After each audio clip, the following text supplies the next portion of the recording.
Okay, good morning, everyone. Okay, for this segment, I think I'll be covering the cloud adoption for your businesses. I think thanks Jun Chen for the wonderful presentation of AWS offering. Okay, before I start, maybe a little bit introduction about myself first. So my name is Teck Guan. I'm a senior DevSecOps manager in TOPPAN Aquaria. So I've been in the IT businesses for more than 20 years, since 1999. So to be exact, 23 years. So it's been a long time. And I mainly been involved in the so-called the system and infra side. So I have seen IT system going from the bulky server where you need 3 to 4 racks to just host one application to the cloud-friendly applications that we're presenting today, like AWS Cloud. Yep. Okay. So today I'll be talking about more on the cloud adoption, native adoption, and how would it benefit if your business is going the cloud native adoption way. So the agenda I'll be covering will be more like why cloud, why do you want to go digital and not go on-prem, not go physical, and cloud native benefits, and what the features you can expect from cloud native, and the cloud operations like what Jun has mentioned, cloud operation through the cloud ways. So for a start, why cloud, why digital? So maybe anybody familiar with this? Are you still guys having all your server in your on-prem or your data center?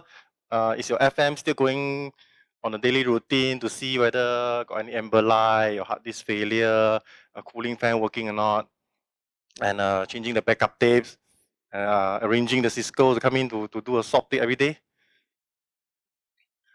So are you still having your application in a so-called monolithic client server database format? You're setting up your own database, setting up your own application, everything jam-packed together. Think about it. So maybe a show on hand, anybody still having that? I believe there are some. I think some of our customers we know still have their workload in their own data centers, and they are also looking to move towards to the cloud. Yep. So now you heard so many nice things that Jin Chen mentioned about AWS, about the cloud, the benefit of cloud computing. So I think it's a time to make a decision whether you want to move your workload to the cloud or not. So I think let's do it, shall we? All right, let's keep calm and go digital. I think that's the end of my presentation today. No lah. Wait a minute. Okay, so to go cloud is one thing, but I think the buzzword is, I keep hearing about this word cloud native, cloud native. So what is actually really cloud native? So let's say if a customer A say, okay, now I decided, I'm hearing all this, I want to move my workload to the cloud. So when I move my workload from on-prem to a cloud, so does it consider, am I cloud native already because I'm already on the cloud? Okay, so ask yourself this question. Are you doing a lift and shift? That means whatever exactly that you have, whatever you design now, you're going to move an exact replica to the cloud. So are you going to set up still your own monolithic server, like your file server, your database, your app server in a traditional way? So if you are doing that, maybe you ask yourself this question. Sorry, the clicker is not working. Yes, I am. So if you are doing that, you're actually going through a so-called a rehosting and then a cloud-enabled solution. So the reason many customers are doing that, I think for a few reasons. There could be a timeline to move your workload because your hardware is expiring, and then you can no longer buy maintenance. You got to quickly move into the cloud. And the other one is the pressure or redevelopment, the timeline you need to redevelop, and a lot of code changes, application testing. So a lot of customers will just choose to just lift and shift whatever you have to the cloud. Yep. So in this case, if this is a scenario, you're only doing a cloud-enabled solution and not a cloud-native solution. So what is considered cloud-native? So if you Google this word, what is cloud-native, I think you will get maybe a few thousand hits or telling what you should do, then it's considered cloud-native, you should do this, do that. So we take a few of the best one. So cloud-native, can point this. Architecture and technologies are like approach to modern designing. So the keyword is modern designing. So you're constructing and you're operating workload, they are built for the cloud and built in the cloud. So you take full advantage of the cloud computing model. So they will treat your underlying structure as disposable, reusable, and reproducible, like using what they call that, maybe infra as code. Yep. And they can scale on demand and destroy on demand. So cloud native offer you speed, agility, and availability. You all must take note of these three words. Speed, agility, availability, because later will be useful for you. Yeah, I repeat. Speed, agility, availability. Okay, so in this diagram, I think Ken also shown this. The cloud native model, actually, you need to take on a new design. You need to have like microservices. You need to containerize. You need to have your backing services, automation, like what Jin Chen also mentioned earlier on, to build your infra in the cloud. So I will explain a bit more in the details. So now we know about all this cloud native. So why is it gaining importance today? So maybe I paint you a scenario. So I've been working hard on a project, day and night, non-stop. Finally, had some breakthrough and a soft launch. So finally, okay, Saturday night, I'm gonna buy some popcorn. I'm gonna watch Netflix. So there's a show that I've been watching, Thor: Love and Thunder. I think most of you have watched already, but I haven't watched it yet. So I'm preparing to watch it tonight. So as you prepare your popcorn, your beer, everything ready, you click on Netflix this movie, and you waited and you saw a black screen, and then something pop up. Netflix is under maintenance. It cannot be played now. Please check back later. So I think my first reaction would be, what? This cannot be happening. How come Netflix is not available? But let me say first, this is just an illustration. So far I haven't seen Netflix down for maintenance. Okay. So the reason why cloud native is gaining importance today, I think because we are moving into the generation, a new era here, where we are expecting releases, the updates are done actually without downtime. So you don't see Netflix bring down their website, their portal to upload a few new movie, to launch a few, or you don't see Facebook or Instagram launch new feature because and they have a downtime to do so. So even this kind of big system also, they need to patch from day to day, critical patch, 0-day vulnerability. So we don't see them bring down the system to do patching. So the only time we see them bring down is there's some outages. Yeah, that's the main time. Yeah. So you don't see TikTok, Instagram, Netflix, and Facebook bring down their system for doing all that. So today we are actually in the cloud native era. So the buzzword nowadays today is the new normal, like COVID, every time got new normal. So cloud native is also the new normal today. Yeah. So having said all that, you may ask me, okay, now I hear you. So how do I go about doing the cloud native journey? Okay, maybe I'll give you the 3 keywords. Maybe it's called rethink, re-architect, and re-platform. So these 3 words is not as important as the 3 keywords just now. Okay. Okay, rethink. What do you mean by rethink? So when you want to migrate your application from your on-prem, or you want to redesign a new application that going to sit in the cloud, you need to rethink your approach to your design. So your existing application or your new application, are you going to do a lift and shift? If you're going to do a new implementation, are you still going through the monolithic the way, or you're going through the microservices?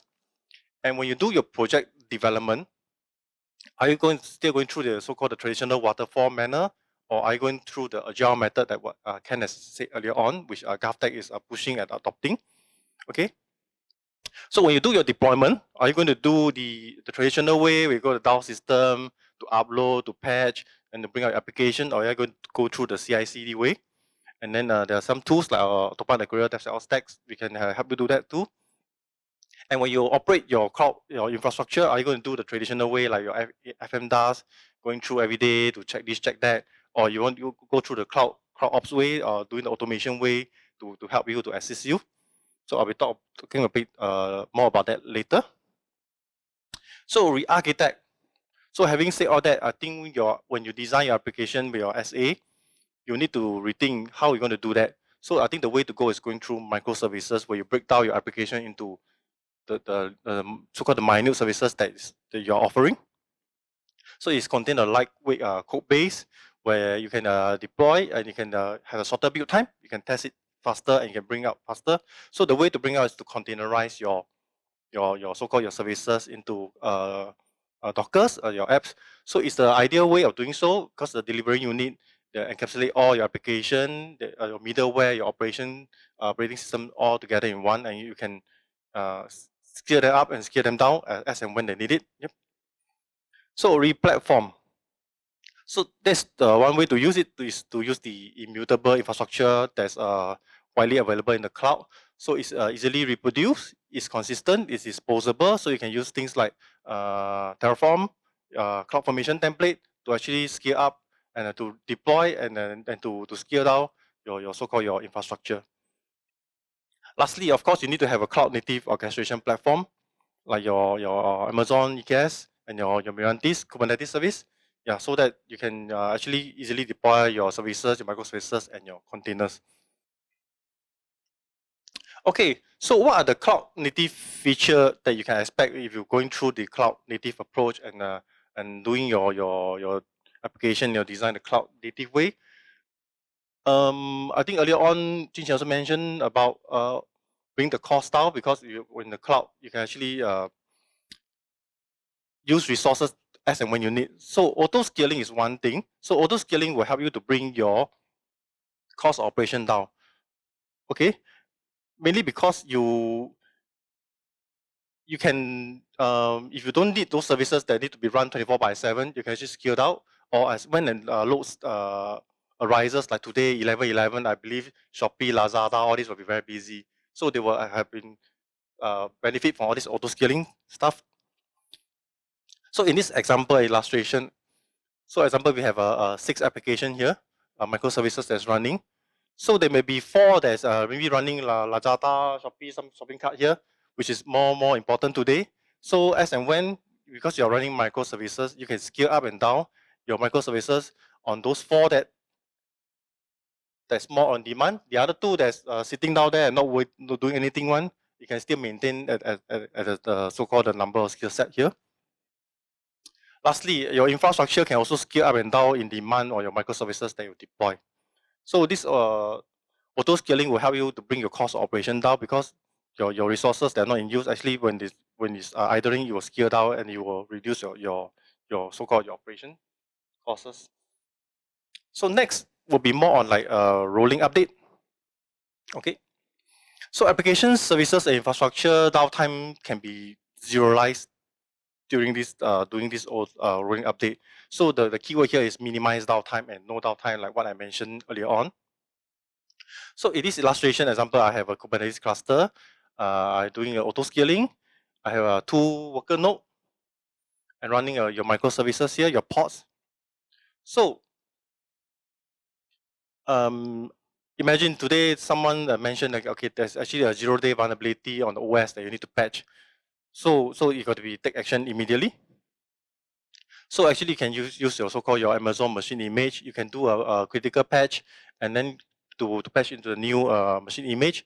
Then using the immutable infrastructure like your CloudFormation template, you can actually so-called launch your template, update your template with this new AMI, so that there's already patched, already so-called secure. And this AMI actually, because you want to use immutable infrastructure, you can test across your SIT environment, your UAT to make sure it's all okay, there's no problem launching this AMI. And when the time comes, you can actually do a rolling update. So far, like example, you have existing nodes that are running the pods now. You can use a rolling update actually to launch a new node with a patch AMI. And because of the microservices that you deploy, you can actually scale your pods to actually run on the new nodes now. So you can now have a new so-called a new node that's running the services. So you can do it in 2 ways. Firstly, both old node and new node can coexist. You can do a scale set to scale up. So the new nodes are actually having the new patch AMI. Or you can do a rolling update, so-called in place replacement, so that when the new nodes launch, and you can so-called drain away your old nodes. So in this case, actually, the user will not actually know that you actually done some updates in the background. So this can be done actually without downtime or without user interruptions. Okay. Lastly, cloud operations. I think having all your workload already on the cloud to maintain and to monitor is very important. So there's a suite of CloudOps tool suite that I think we use for internally for our CloudOps team, and also mainly for the AWS tool suite example, the Amazon Guard Duty, the WAF and Shield. For monitoring management, we have CloudWatch, we had notification services.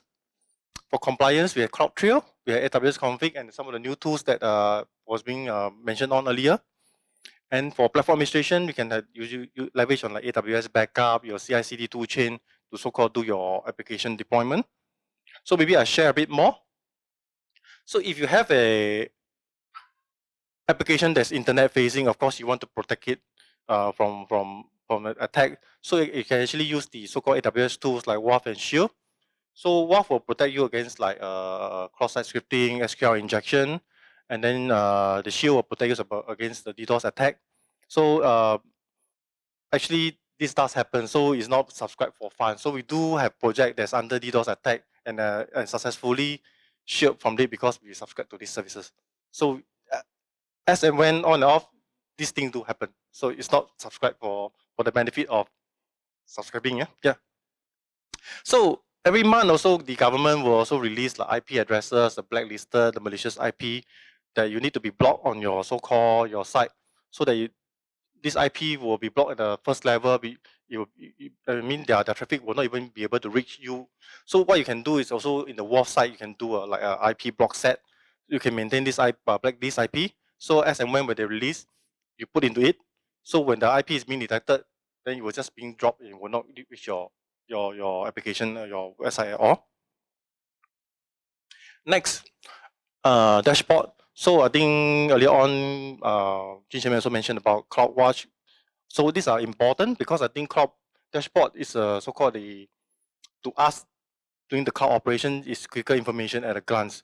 So we do not want to go to individual server to check the memories, to check the health, the disk usage. So the dashboard are important because you can actually monitor the health of your so-called your instances, your disk space, your CPU memory, even your logs. So in the event that something is triggered, I mean the threshold is breached, you can actually receive an SMS or email alert to tell that okay, my memory has been reaching 90%. So there's some action I need to take, or the disk space is already at 75%. So I need to do some housekeeping. So if you rely on human to do it, there will be some laziness. We will okay lah, today don't check lah. But somehow maybe today the application got some problem and you generate a lot of logs and you crash your server. So I mean these dashboards are important and the alert notification is important to us. So next, CloudTrail. So I'll talk a bit more about that. So I think CloudTrail is a very useful tool. Okay, what it does is actually capture and store everything that you does in your AWS environment. So every single API call that you're calling is being stored in CloudTrail. So when things happen, you can actually act and review on it. But because it stores a huge amount of logs, it's impossible to rely on human to scroll through every line, to look through every log to see what happened to your environment. So this is where it's important, where we can actually deploy the CIS Foundation benchmark. Okay, you can have matrices like to implement, to monitor your CloudTrail, example, unauthorized API call, security group changes, network changes, route table changes. So all these things can be implemented. So I'll give you an example. On your CloudTrail logs, okay, you can implement all these matrices, like what I mentioned, or your unauthorized API call, your account usage. So having done all that already, you actually let the cloud do the job for you. You don't manually do it. So once these metrics are in place, you will continuously monitor your logs and then to scan for all these events that you have been putting into. So, example, all these are all the filter you set. So in the event that something happened, an alarm will be triggered. So in this case, I give an example, unauthorized API call and the root account usage has been triggered. Okay, so this is where you can set your CloudWatch to do a notification to tell you, hey, something's happened in the environment. So this is how you actually use a CloudTrail more like a SIEM kind of a way of doing things. Okay, so once you receive the alarm, okay, is it worth to render investigation or Example, I know that maybe you have been trying to do something here, so I know that this alarm is generated by you, so I can don't care. So if nobody is doing anything, I receive an alarm, so it's worth to investigate. So this is where the CloudWatch and the CloudWatch Insights is useful. Okay, so you can go in, you can filter the unauthorized API call. So in this case, example, I can see, okay, this alarm has been triggered. Okay, this guy called Santo has been trying to reboot an instance, but he has no rights to do so. So is it legitimate that he's trying to do something that he has no rights to, or he's trying to do something funny? So this is where you can use CloudWatch Insight to investigate your security events. Okay, next, application deployment. So deployment form, I think all of you might be very familiar with it. So it usually come in a format like this. Okay, it will tell you where to deploy, app server, web server, what to deploy. You need to deploy this jar file, this WAR file. When to deploy, tonight 6 p.m. How to deploy, a list of instructions, log into this server, do this, do that, do that. Then in the event, if the deployment fail, what's the instruction to roll back, to revert back to the old changes. Then this form got to go through a lot of approval level. The manager got to approve. Then your another guy got to look through the code. Then your ATFM manager. Then by the time the form goes to the ATFM to deploy.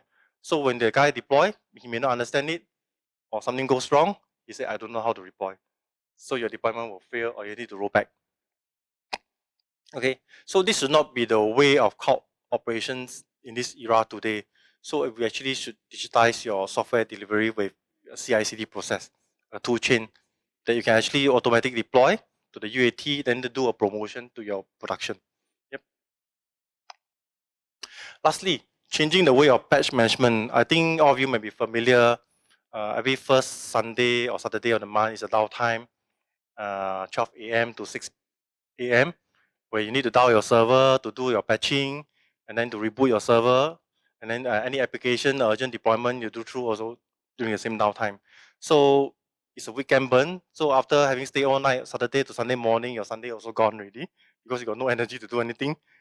So I think this should not be the way to do so. Just now I mentioned about rolling updates. We actually have project doing that, and we actually doing rolling update on weekdays after 6 p.m. And we don't need to man the midnight hour to do all this thing. So this is the way we should go, using the rolling updates and or maybe also a blue-green deployment to actually update your so-called infrastructure. And for application, I think you should use a CI/CD method. And definitely you have non-critical server like your console server, your tooling server, your management server, that when you bring down, it will not affect the system. So all this can be done during office hour. And then I think your staff will be very happy that you don't need to work weekend and to do all the midnight patching. Yep. So this should be the cloud way of doing things in the future and even now. Yep. Okay, lastly, maybe some of a summary of what is cloud enabled and cloud native design. So I will not go through every single thing, maybe important ones. Firstly, I think earlier I mentioned on modern designing is important. So the way you design your application is important. So cloud enabled will likely be like a lift and shift, whatever you have, just move to the cloud and retrofit it. So cloud native will be re-architect. It means I want to break down my application into smaller services and to microservices. And the application in the cloud enabled monolithic will be likely tightly coupled, and in the cloud native will be mostly like loosely coupled. Okay. Next, I think for deployment, cloud enabled is in place deployment is like a traditional kind of ATFM method. So you need to download the system to patch and to bring up again. So the cloud native method you'll be using like rolling updates and broken deployments as I shared earlier on. And auto scaling, yes. I mean in the cloud enable monolithic, you can also scale. You can have instances adding an extra EC2, but you are also at the same time scaling services that you do not need because every services is tightly coupled together. But in cloud native, you're only scaling up and services that is in demand.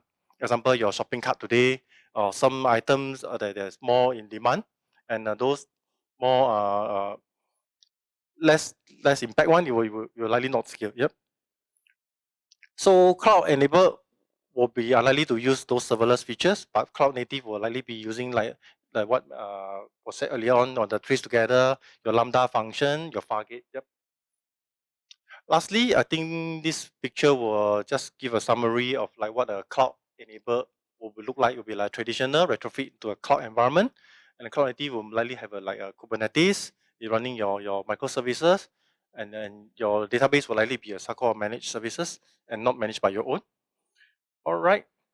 So having said all that, when you guys want to migrate your workload to the cloud, look for us. So you want to go for cloud enabled, cloud native, we can do both, but we suggest you to go the cloud native way. So we can help. And thank you, and talk to us.